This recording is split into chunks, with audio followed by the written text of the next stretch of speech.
పేరు? నా పేరు మాణిక్యం. అమ్మ, మరి శ్రీశక్తి పేరుతో మహిళలకి ఫ్రీ బస్సులు అనేది అందుబాటులోకి తీసుకొస్తున్నారు కదా, ఎలా అనిపిస్తుంది? మాకు సంతోషంగా ఉంది, చాలా సంతోషంగా ఉంది. మా ఊరు నుంచి రావాలంటే ఛార్జీ వచ్చి రాను 100 పోను 100. ఇప్పుడు మాకు 6,000 మిగిలినట్టే, 6,000 మిగిలినట్టే నెలకే. అది మరి ఎలా అనిపిస్తుంది మహిళల గురించి ఆలోచించి మరి ఇటువంటి ఫ్రీ బస్సులు అనేది తీసుకురావడం చంద్రబాబు నాయుడు గారు? మాకు చాలా సంతోషంగా ఉంది. అసలు ఎంత మేలు చేసిండో మాకు. అదే మరి ఈ కూటమి ప్రభుత్వంలో మహిళల గురించి ఆలోచించి ముఖ్యంగా మహిళలకి ఒక విలువ అనేది ఇవ్వడం అనేది ఎలా అనిపిస్తుంది? మాకు చాలా ఇలువ ఇచ్చిండు చంద్రబాబు గారు. ఆయనకు రుణపడి ఉంటాం మేము. అదే.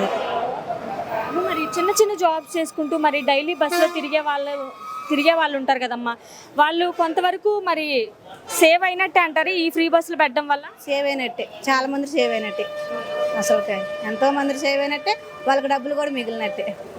మరి మహిళల కోసం ఈ ఫ్రీ బస్సులు అనేది తీసుకొచ్చి ఇవ్వడం ఇది మంచి పథకమే అంటారా? మంచి పథకం, మాకు చాలా మంచి పథకం ఇది. అదే మరి ఇన్ని మంచి పనులు చేస్తున్నా గత ప్రభుత్వం వాళ్ళు ఈ ప్రభుత్వం ఏం చేస్తుంది అని చెప్పి విమర్శలు చేస్తూనే ఉన్నారు కదమ్మా. చేస్తున్నారండి, చాలా చేశారు. ఇప్పుడు వరకు తల్లి దీవెన వేసారు, రైతు భరోసా చేసిండు, ఇప్పుడు ఫ్రీ బస్ పెట్టిండు, కాలనీలు కూడా వదిలిండు. మరి ఇన్ని మంచి చేస్తుంటే ఎందుకు అపోజిషన్ వాళ్ళు ఈ కూటమి ప్రభుత్వం అసలు ఏం చేస్తుందని విమర్శిస్తున్నారు? ఓరలేక చేస్తున్నారు వాళ్ళు.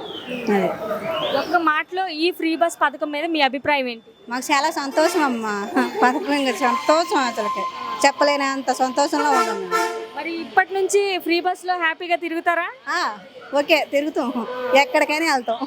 అది అమ్మ, మరి అయితే కూటమి ప్రభుత్వం మంచి ప్రభుత్వం అంటారా? మంచి ప్రభుత్వం అమ్మ ఇది, అసలు చెప్పుకోలేని ప్రభుత్వం అంటలేదా? అదే. మరి రాబోయే రోజుల్లో ఎలా ఉంటుంది అంటారు మన ఆంధ్రప్రదేశ్ డెవలప్మెంట్ పరంగా ఈ ప్రభుత్వం ద్వారా? మాకు ఈ ప్రభుత్వం చాలా డెవలప్ చేసింది, ఆ ప్రభుత్వంలో మాకు ఏం జరగలేదు మేలు. అది మరి చంద్రబాబు నాయుడు గారు ఇస్తున్న ప్రతిదీ నెరవేరుస్తున్నారా? నెరవేర్చారు. కొన్ని కూడా నెరవేరుస్తారు చిన్న